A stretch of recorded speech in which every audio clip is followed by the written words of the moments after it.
Várias pessoas enviaram-me perguntas com o interesse de descobrir um pouco como eu penso, qual a minha perspectiva em relação a determinados temas e assuntos.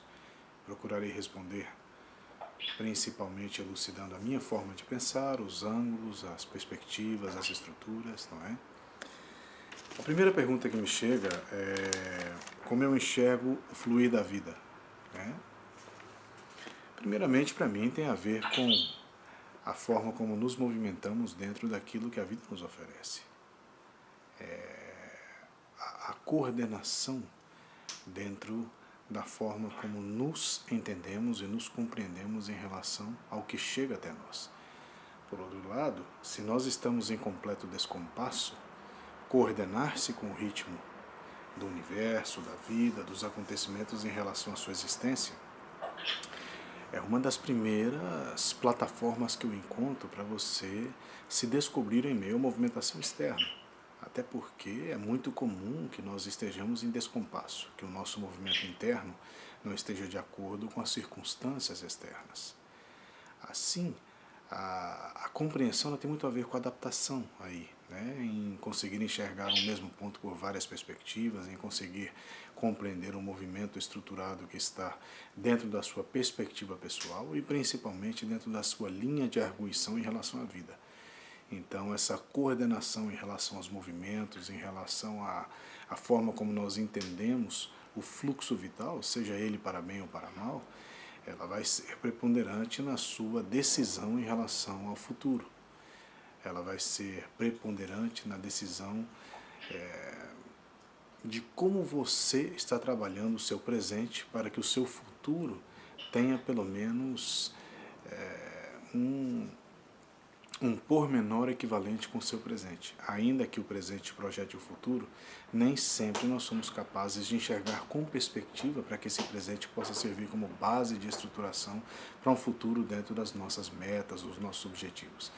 Então eu acho que o fluxo da vida, primeiramente, ele tem essas duas características, que é você se encontrar dentro dessa coordenação de movimentos relacionados aos seus limites, às suas probabilidades, às suas condições e capacidades. E depois, essa coordenação em relação ao fluxo natural dos movimentos externos, em como o seu compasso interno, a sua bússola interna, tem a ver com a sua estrutura externa.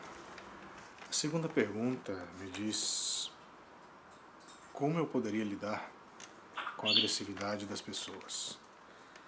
Bem, eu acho que desde sempre o mundo foi agressivo. Existe uma diferença entre agressividade, violência e covardia, né?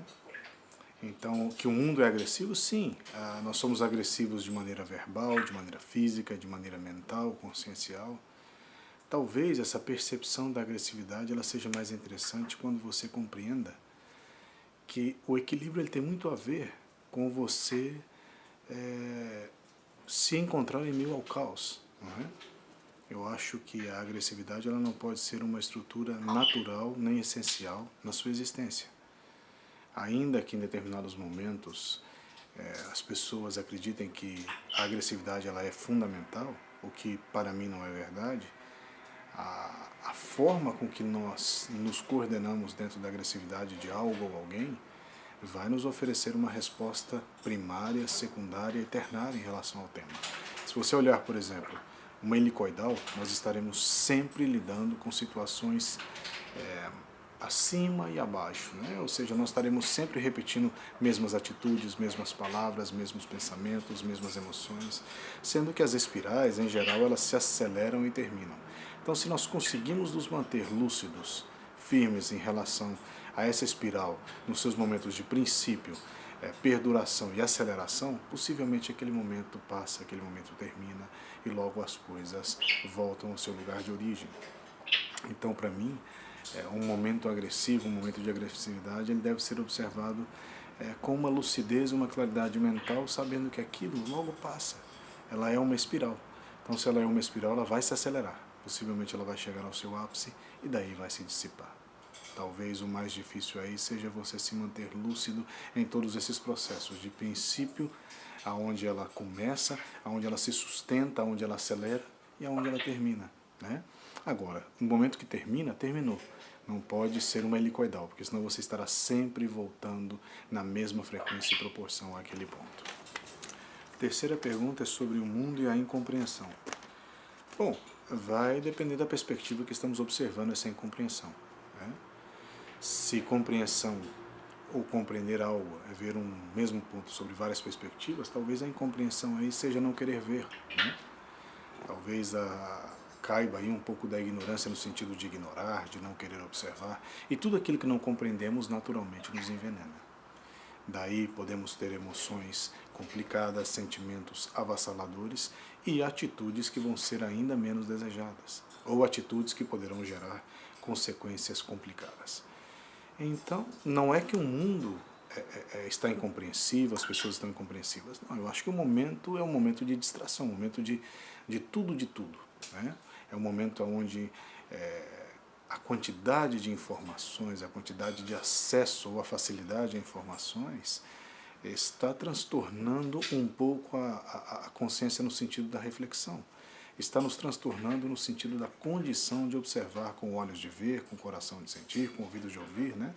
Porque existe muita contradição de tudo. Ao mesmo tempo que você lê uma notícia que é interessante, já vê uma notícia que contradiz aquilo, onde você tem informação, a contra-informação e a desinformação. Isso é uma praxe no mundo atual. Então não é que exista incompreensão, existe confusão. E confusão você esclarece. No momento que você tem um filtro, no momento que você tem uma claridade mental, isso se esclarece. A quarta pergunta é sobre o meu tipo de música. Bom, eu gosto de música boa. Em geral, eu gosto de música clássica, de ópera, de jazz, principalmente de jazz, né? Mas em geral, música instrumental, música boa, música que tenha um conteúdo que seja interessante. Eu recordo uma passagem que foi muito importante na minha vida, com um determinado professor. Eu entrei no seu escritório e ele estava escutando uma determinada música um pouco estranha. E ele me olhou e disse: "Você não gosta, não?" Eu falei: "Não, eu não conheço." Ele falou: "Escute." E de fato era um pouco ruidosa. Então ele sentou no piano e fez os mesmos arranjos, ou a mesma sequência musical, a mesma frase, de uma maneira diferente. E verdadeiramente estava belo. Uma harmonia, uma melodia encantadora. Então o que eu vejo é que a maneira como ouvimos, a maneira como observamos algo pode transformar aquilo que importamos para dentro, aquilo que levamos para dentro. Então, para mim, tudo que é bom é interessante. Eu posso aprender, posso ver, e aprender para mim é a comida do meu dia a dia, a ferramenta da minha existência. Eu acho que tudo que é novo, tudo que pode ser descoberto, tudo que pode ser melhorado, para mim é muito interessante, principalmente em aspectos musicais. Eu tenho verdadeira paixão pelas músicas que são extremamente trabalhadas ou profundas, o que não significa que tenham que ser complicadas. Não, às vezes o simples é muito complicado, né?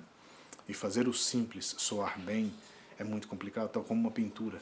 Fazer uma pintura simples, reluzir, chamar a atenção de uma outra pessoa é muito difícil. Então a música, para mim, ela tem que ser boa. É uma música que vá chamar a minha atenção. A próxima pergunta é: não o vejo muito em eventos sociais. Talvez isso é verdade. Eu prefiro estar na minha casa, lendo um livro, escutando uma boa música, ou então com uma boa companhia, dialogando, conversando sobre temas interessantes. Isso é uma característica minha, talvez de muito tempo, não é? Talvez, vamos dizer assim, a cada 100 convites que eu recebo durante um ano, eu compareço em 2, 3. Mas não por ser uma determinada pessoa ou outra, simplesmente por ser a minha personalidade. Até na cidade onde eu vivo mesmo, se não é em um teatro, se não é em alguma coisa específica, dificilmente eu saio. Eu fico mais em casa. Eu gosto mais de estar no meu universo pessoal, com os meus livros, com a minha música, com os meus filmes. Eu prefiro estar aí um pouco mais recluso na minha individualidade. Isso sim. Se isso é ser antissocial, talvez sim, né, eu possa ser. Ou até então não é ser antissocial, é não gostar muito dos ambientes públicos. Talvez seja a melhor definição. A última pergunta é o que eu penso sobre o futuro da minha vida. Verdadeiramente envelhecer em paz. Hoje a minha moeda é a paz, é a tranquilidade, é estar sereno dentro do meu universo pessoal. Envelhecer, amanhecer e anoitecer cada dia, tranquilo, em paz, com serenidade, com pessoas que eu tenha prazer em estar em suas companhias, meus animais, que eu acho que esse é um dos meus pontos principais, são os meus animais. Então, meu plano de futuro é esse, é envelhecer em paz, estar tranquilo.